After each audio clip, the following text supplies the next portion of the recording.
Halo guys, balik lagi dengan aku Indri dan ini video kedua aku di YouTube. Untuk video kali ini aku akan melanjutkan Q&A dari video yang pertama kemarin. Coba kita lihat pertanyaan dari teman-teman.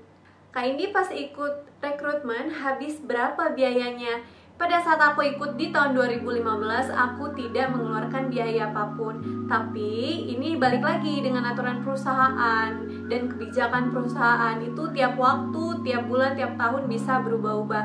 Mungkin aku bilang pada saat aku tidak ada pungutan biaya, tapi kita nggak tahu ke depannya seperti apa. Ini aku disclaimer ya. Oke, lanjut. Kriteria pramugari Garuda dong kak. Udah, ini aku udah jawab di part 1. Kak, pramugari boleh pakai behel nggak? Tentu nggak, karena pramugari itu menampilkan senyumnya, memberikan senyumnya. Masa giginya dipagarin di kamar gitu. Kak, cerita dong awal mula kakak jadi pramugari. Awal mula aku jadi pramugari sebenarnya tuh aku tidak pernah terfikirkan bahwa aku akan berada di sini, di tempat ini sampai sekarang. Aku kadang sampai sekarang tuh still wondering why aku ada di sini. Kayak aku nggak pernah kebayang aja gitu jadi pramugari, karena sebelumnya ya tau lah ya, cita-cita 1000 umat pasti pengen jadi dokter. Kalau aku sih, tapi nggak tahu yang lain. Nah pada saat itu aku daftar di salah satu universitas SNMPTN. Nah itu tuh aku keterimanya bukan jurusan itu, tapi terus akhirnya udah aku jalanin yang bukan pengennya aku di jurusan itu. Nah setelah itu aku diinfoin sama orang tua aku, katanya ada pendaftaran untuk IPDN itu di tahun 2014 kalau aku nggak salah ya, 13 atau 14 gitu. Nah setelah itu ternyata aku fail di tahap ke-6. Di tahap ke-6 IPDN aku daftar tuh fail. Akhirnya aku melanjutkan kuliah aku lagi. Nah aku iseng nih buka di website untuk lamaran kerjaan apapun tuh kan. Aku iseng-iseng ada ternyata rekrutmen pramugari Garuda Indonesia. Akhirnya aku apply di situ. Setelah aku apply di tahap terakhir aku fail itu di tahun 2014. Di tahun 2014 aku fail di tahap pantugin.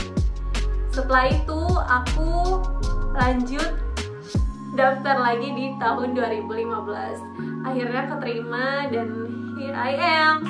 Sekarang aku udah jadi maskapai yang emang aku pengenin. Karena waktu aku fail di tahap pertama tuh aku bingung, apa sih yang bikin aku nggak lolos gitu loh.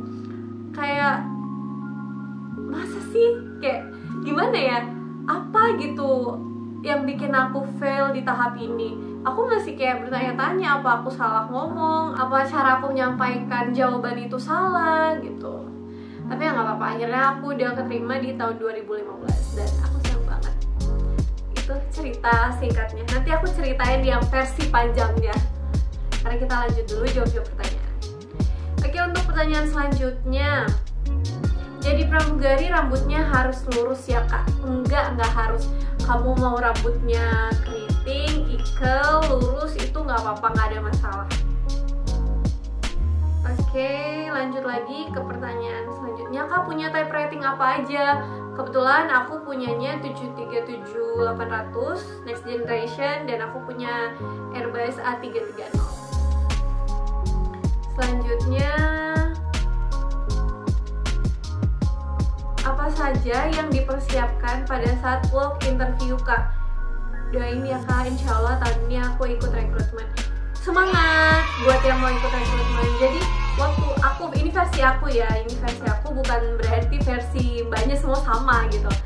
Nah waktu aku work interview itu lebih kayak mempersiapkan mental aja sih, dan be yourself. Jangan terlalu kayak euforia, kayak terlalu menggebu-gebu gitu loh. Persiapkan apa yang semestinya, terus ngomongnya itu kalau kita ditanya baru kita jawab. Jangan kayak overconfidence kayak gitu-gitu. Karena ada pengalaman pas aku rekrutmen, justru yang kayak gitu-gitu tuh nggak keterima gitu. Lanjut, cara menambah tinggi badan: berenang, main skipping, minum susu high kalsium. Itu pernah nggak Kak mengalami kejadian horor di pesawat? Pernah. Nanti aku ceritain deh pokoknya setelah Q&A ini berakhir. Lanjut. Kak mau nanya cara mengatur waktu ala Kak Indi dong. Jujur aku juga salah satu kaum rebahan, salah satu kaum mageran, salah satu kaum rebahan. Tapi ketika aku buka salah satu sosial media dan ada yang memotivasi, ada kata-kata yang memotivasi, itu bikin aku kayak ayo Ndri jangan malas kayak gitu. Jadi hal-hal kayak gitu bisa bikin aku nggak jadi mageran dan bisa bikin aku kayak ayo bergerak, habis ini kita ngapain, habis ini kita ngapain. Nah setelah itu aku bisa punya time management yang baik karena termotivasi oleh seseorang dulu gitu loh. Tapi random aja sih kadang. Aku nggak yang gimana-gimana banget sih cara ngatur waktu, yang penting semuanya berjalan sesuai dengan jadwalnya. Tapi kalau emang jadwal terbang kan emang udah ada dari perusahaan dan itu emang nggak bisa diganggu gugat ya. Di luar dari itu mungkin kuliah aku bisa selingin ketika aku libur kayak gini, aku bisa sambil kuliah terus sambil konten juga kayak gitu-gitu. Oke, lanjut. Kak, emang benar medical check up itu bayar? Kalau iya berapa Kak bayarnya supaya bisa nabung dulu? Aku tidak mengeluarkan apapun pada saat aku tes. Tapi aku nggak tahu untuk peraturan di maskapai yang lain itu seperti apa. Cuman balik lagi aku bilang setiap kebijakan perusahaan itu beda-beda, tergantung dari kamu mau apply maskapainya itu di mana. Kak, kalau di Garuda pramugari ada dikasih tempat tinggal nggak Kak? Di tempat aku bekerja sekarang itu kita tidak difasilitasi untuk tempat tinggal, jadi kita cari sendiri tempat tinggalnya. Aku ada bekas luka di lutut dan gak bisa hilang. Gimana Kak? Masih bisa jadi pramugari? Bisa, aku juga tuh punya bekas luka. Tapi selama itu bisa ketutup concealer dan itu pada saat kalian menggunakan seragam itu tidak terlalu nampak, menurut aku tuh bisa-bisa aja. Lanjut. Kak, kalau tinggi maksimal pramugari di Garuda Indonesia berapa Kak? Setahu aku 172 cm. Setahu aku nggak tahu ya untuk peraturan persyaratan sekarang tuh udah berubah atau masih sama.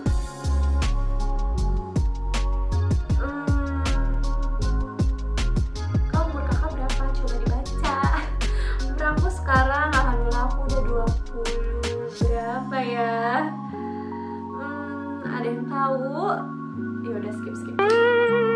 Kak, home base Garuda ada di mana aja? Jadi home base Garuda itu sekarang ada 3, ada di Jakarta, ada di Makassar, dan ada di Denpasar. Pertama kerja di Garuda tahun berapa Kak? Aku join itu di tahun 2015. Kak, ini kalau pakai make up terus pakai masker itu nanti make upnya luntur nggak? Kan gerah pakai masker. Tergantung kalian pakai make upnya itu tahan nggak. Kalau aku sih so far tahan-tahan aja ya make upnya. Sejauh ini pakai make up nggak terlalu yang kayak pakai make up terus pakai masker kehapus, enggak sih. Terus rajin-rajin touch up aja. Kak, ini berat badan sama tingginya berapa waktu daftar pramugari? Aku udah jawab di part 1. Aku ulang lagi deh, nggak apa-apa. Berat badan aku waktu itu 46 kg dan tinggi badan aku itu 163,5 cm. Sahabatan sama Kak Nisa udah berapa lama? Jadi aku kenal Nisa itu sejak join di maskapai ini tahun 2015. Di situ awalnya kita sekamar. Nah itu kita cuman kenal aja, nggak deket ya. Nisa tuh karena orangnya, buat yang nggak tahu Nisa awalnya tuh orangnya tuh cuek ya. Aku sekamar sama dia tuh sampai dikacangin. Ya nantilah aku cerita tentang persahabatan aku sama temen-temen deket aku kayak gimana. Jadi dari 2015 kenal sampai sekarang 2021. Apa yang memotivasi Kak Indi untuk jadi pramugari? Terus kenapa Kak Indi lebih milih jadi pramugari dibanding yang lain? aku yang pertama tuh kenapa aku milih Mugari, karena aku udah pernah ngerasain kerja di belakang layar atau kerja di balik laptop. Itu aku kayak bosen gitu loh. Tapi pas jadi Mugari kayak ya pun seneng banget. Jalan-jalan, kayak kenal orang banyak, seneng aja gitu sama kerjaan ini. Jadi kayak ketika kita menikmati kerjaan ini, kita menyukai pekerjaan ini, itu tuh kayak suatu hal yang bikin kita apa ya, kayak tulus ikhlas ngelakuin apa aja untuk kerjaan tuh enak gitu loh. Itu sih kalau aku. Kak, kalau home base itu ditentuin dari perusahaan atau pilih sendiri, Kak? Itu semua ditentuin dari perusahaan. Jadi pada saat kita mau sign kontrak itu udah ada tuh kita bakal ditempatkan atau ditugaskan di kota mana, entah itu Denpasar, Jakarta, ataupun di Makassar gitu. Guys, mungkin aku bikin part 3 lagi karena ini pertanyaannya masih banyak banget tuh. Oke, jangan bosen-bosen ya. Sampai ketemu di part 3. Dan jangan lupa like, comment, and subscribe video dan YouTube channel aku.